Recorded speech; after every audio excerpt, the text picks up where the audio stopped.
बच्चों आज हम केमिस्ट्री के चैप्टर नंबर 16 के शॉर्ट आंसर क्वेश्चंस को समझेंगे। स्टार्ट करते हैं क्वेश्चन नंबर 16.1 से।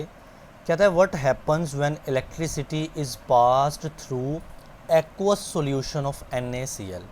सो हमने एक टॉपिक भी पढ़ा हुआ है इस तरह का जिसमें हम NaCl का एक्वस सॉल्यूशन बनाते हैं, यानी NaCl को पानी में डाल के सॉल्यूशन बना लिया एंड देन हम उसमें से इलेक्ट्रिसिटी यानी करंट पास करेंगे तो क्या होगा।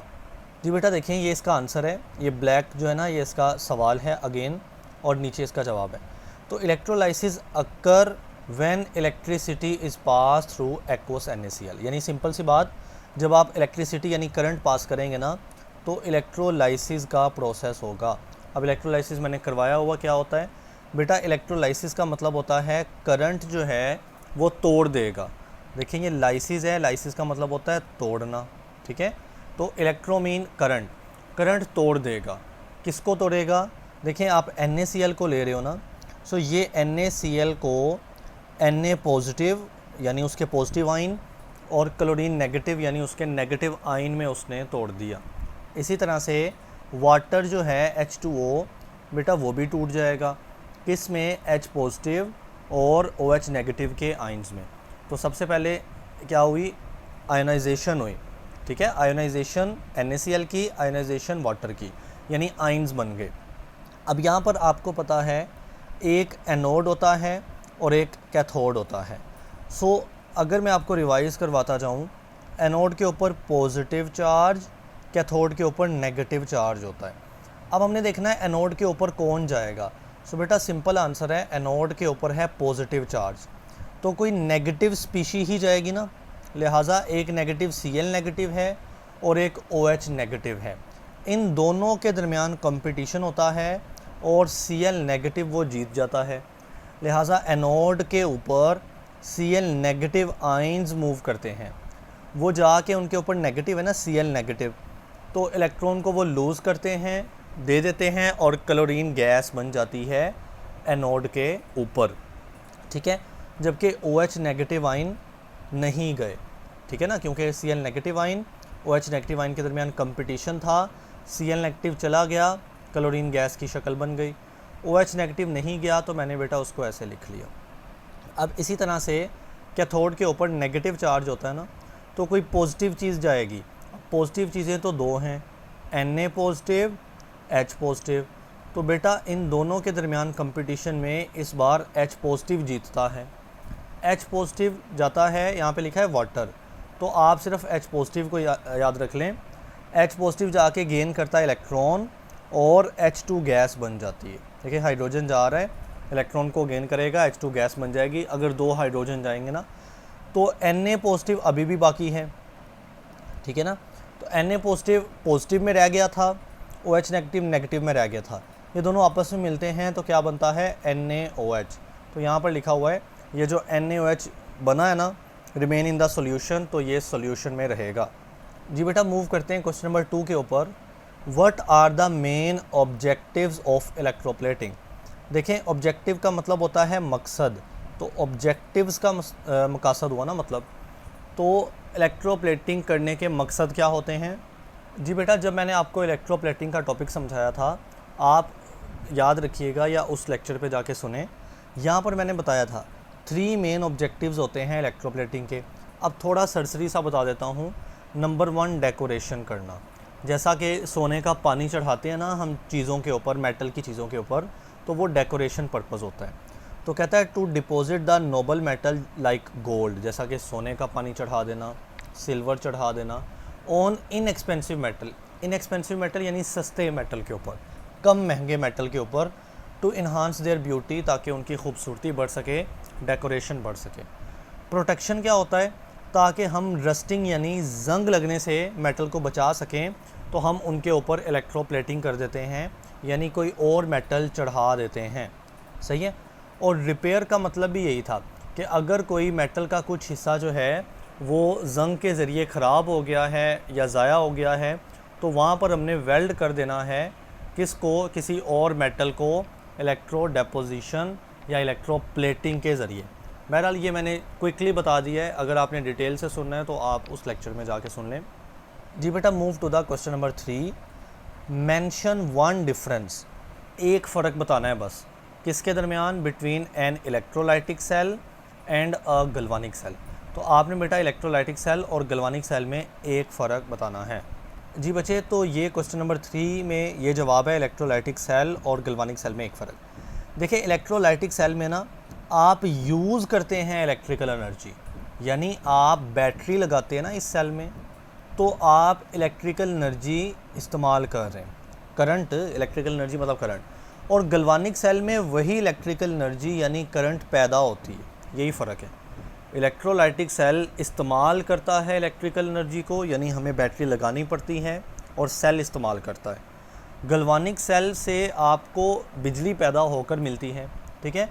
आगे क्या लिखा है, use electrolytic cell to drive, ताकि हम चला सकें non spontaneous reaction. Non spontaneous reaction ऐसा होता है जो खुद ब खुद ना हो सके, जब नहीं हो सकता तभी तो आपको इलेक्ट्रिकल एनर्जी का इस्तेमाल करना पड़ रहा है, और आप इस नॉन स्पॉन्टेनियस रिएक्शन को करवा रहे हैं, क्योंकि ये रिएक्शन खुद ब खुद नहीं होता। गल्वानिक सेल में क्या होता है, पैदा होती है, प्रोड्यूस होती है electrical energy from spontaneous reaction. Spontaneous reaction जो खुद ब खुद होगा, ज़ाहिर है जब खुद ब खुद रिएक्शन होगा तो आप उसके नतीजे में इलेक्ट्रिकल एनर्जी या करंट पैदा करवा लेंगे। जी बेटा move to the question number 4। Through which electrode, आपके पास दो इलेक्ट्रोड होते हैं ना, एक एनोड एक कैथोड, तो किस इलेक्ट्रोड में से इलेक्ट्रॉन्स लीव करते हैं, इलेक्ट्रॉन्स लीव करते हैं मतलब छोड़ जाते हैं इलेक्ट्रोलाइटिक सेल को, तो आपने बस उसका नाम लिखना है। लेकिन बच्चे उससे पहले हम थोड़ा सा कॉन्सेप्ट लेते हैं कि ये बात हो क्या रही है।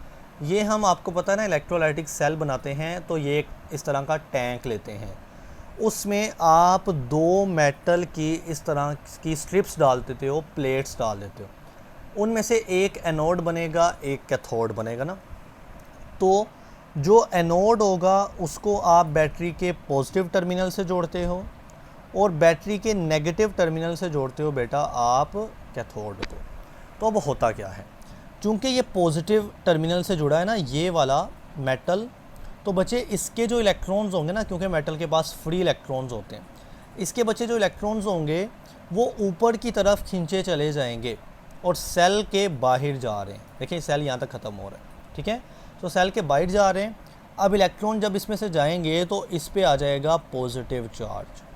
बहरहाल ये पॉजिटिव चार्ज वाला कौन होता है, एनोड। तो एनोड वो इलेक्ट्रोड होता है, जब आप एक सेल बनाते हैं ना तो उसके इलेक्ट्रॉन निकाले जाते हैं, तभी तो उस पर पॉजिटिव चार्ज आ रहा है। पॉजिटिव चार्ज कब आता है, जब किसी में से इलेक्ट्रॉन निकाल लो। सो एनोड में से इलेक्ट्रॉन निकाले जाते हैं, देन बच्चे ये इलेक्ट्रॉन एक्सटर्नली मूव करके जाते हैं इस प्लेट के ऊपर, इस मेटल के ऊपर, और इधर आके चिपक जाते हैं, एंड देन कैथोड बनता है, इसको हम नाम देते हैं कैथोड का। तो कैथोड में से इलेक्ट्रॉन निकल रहे हैं, नहीं, कैथोड पर तो आ रहे हैं, लीव कहाँ से कर रहे हैं, एनोड में से। जी बेटा देखें, electrons leave the electrolytic cell, electrolytic cell से इलेक्ट्रॉन लीव करते हैं थ्रू द एनोड, एनोड में से, and pass into the external circuit, फिर वो एक्सटर्नल सर्किट में घूमते हैं या मूव करते हैं, then enter again at the cathode, और अब वो कैथोड पे आके जुड़ जाते हैं। जी बेटा आगे सवाल नंबर 5 देखते हैं। How does N electrolyte conduct electricity, यानी हमने बताना है कि एक इलेक्ट्रोलाइट जो होता है ना वो किस तरह से इलेक्ट्रिसिटी यानी बिजली को कंडक्ट करता है। तो बेटा ये जो मैंने अभी आपको बात बताई है, अक्सर बच्चे ये आंसर लिख कर आएंगे इस 5वें सवाल में भी, यानी वो कहेंगे कि जब इलेक्ट्रॉन मूव कर रहे हैं तो ज़ाहिर है इलेक्ट्रॉन का मूव करना ही तो क्या होता है, इलेक्ट्रिसिटी या करंट, लिहाजा इलेक्ट्रॉन्स जो हैं वो करंट जो है वो पैदा कर रहे हैं।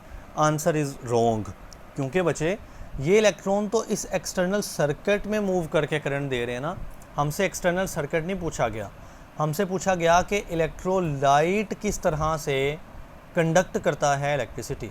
इलेक्ट्रोलाइट जो कि इस सेल के अंदर सॉल्यूशन का नाम होता है, ठीक है, ये सारा सॉल्यूशन, तो ये किस तरह से इलेक्ट्रिसिटी कंडक्ट करता है, ये बच्चे आयोनाइजेशन के ज़रिए करता है। यानी जैसे अभी हमने पिछला सवाल पढ़ा था ना 2-3 सवाल पहले, कि हम NaCl अगर लेंगे तो उसके आइंस बनेंगे Na पॉजिटिव और Cl नेगेटिव। जब ये इलेक्ट्रोलाइट में ये मूव करेंगे ना फ्री आइंस, ये क्या है, आइंस हैं, जब ये मूव करेंगे तो बिजली या करंट पैदा होगा। ऑलराइट जी बेटा देखें, एन इलेक्ट्रोलाइट कंडक्ट इलेक्ट्रिसिटी, एक इलेक्ट्रोलाइट कंडक्ट करता है इलेक्ट्रिक करंट या इलेक्ट्रिसिटी, बिजली, by movement of free ions, जब फ्री आइंस मूव करते हैं। ठीक है, अब जो कैटाइंस होते हैं, कैटाइंस बच्चे ऐसे आइन जिस पे पॉजिटिव चार्ज होता है, जैसा कि Na पॉजिटिव एक कैटाइन है।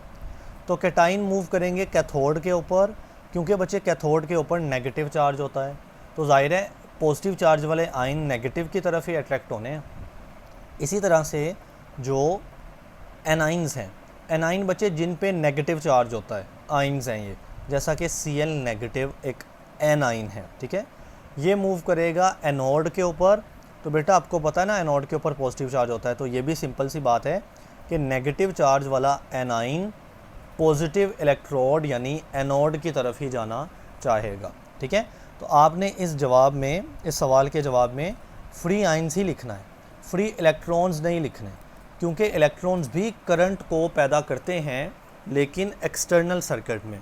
आपसे एक्सटर्नल सर्किट पूछा ही नहीं गया, आपसे पूछा गया है इलेक्ट्रोलाइट के बारे में। इलेक्ट्रोलाइट अंदर होता है, ना कि एक्सटर्नली यानी बाहर। जी बेटा मूव करते हैं क्वेश्चन नंबर 6 के ऊपर। व्हाट विल हैपन यानी क्या होगा if a strip of copper metal, Cu metal, अगर हम Cu मेटल की एक स्ट्रिप यानी पट्टी डिप कर दें, डाल दें FeSO4 यानी फेरस सल्फेट सॉल्यूशन के अंदर, तो क्या होगा। जी बेटा जवाब देखते हैं। व्हेन Cu स्ट्रिप, जब आप कॉपर की स्ट्रिप डालते हो ना, डिप करते हो FeSO4 सॉल्यूशन के अंदर, तो मेन बात नो रिएक्शन अक्कर, कोई रिएक्शन ही नहीं होना। ऐसा क्यों? Because copper is less reactive than iron and can not displace it. देखें, आप इस कॉपर की स्ट्रिप को डाल रहे हो इस सॉल्यूशन के अंदर, ठीक है, इसमें Fe है, Fe मतलब आयरन है। ठीक है, ये Fe क्या है बच्चे? आयरन है। तो कहता है कोई रिएक्शन ही नहीं होना, क्योंकि जो आपने कॉपर डाला है वो इस आयरन से लेस रिएक्टिव है, कम रिएक्टिव है। ठीक है, तो फिर ये कॉपर इसको रिप्लेस या डिस्प्लेस नहीं कर सकता, यानी इसको अलग नहीं कर सकता यहाँ इस सॉल्यूशन में से। ठीक है, तो कोई रिएक्शन नहीं होगा। हाँ, अगर आपने एक ऐसा मेटल डाला होता जो ज़्यादा रिएक्टिव होता इस आयरन से, तो कोई ना कोई रिएक्शन हो जाता। जी बेटा अब हमारा लास्ट सवाल है, why fuel cells are regarded as environmental friendly. हमने फ्यूल सेल का एक पूरा टॉपिक पढ़ा था, डिटेल लॉन्ग क्वेश्चन की तरह का, कि फ्यूल सेल इन्वायरमेंटल फ्रेंडली होते हैं, यानी वो इन्वायरमेंट में पोल्यूशन या कोई ख़राबी पैदा नहीं करते। क्योंकि हमसे पूछा क्यों, क्योंकि बच्चे इनमें सिर्फ एक फाइनल प्रोडक्ट पैदा होता था, दैट इज़ H2O यानी वाटर। आप मुझे बताएं क्या वाटर पोल्यूशन कोज करता है, माहौल को गंदा करता है? Answer is no. तो इस वजह से फ्यूल सेल क्या होते हैं? इन्वायरमेंटल फ्रेंडली होते हैं। अब बेटा ये उसका जवाब आपने लिखना है, fuel cells are environmental friendly because, क्योंकि दे प्रोड्यूस क्लीन एनर्जी। हाँ, फ्यूल सेल से एनर्जी पैदा होती है ना, और वो भी क्लीन होती है। क्लीन क्यों होती है? क्योंकि जो मेन बाय प्रोडक्ट है ना वो वाटर है। ठीक है, कॉजिंग नो पोल्यूशन, और इससे कोई पोल्यूशन पैदा नहीं होता।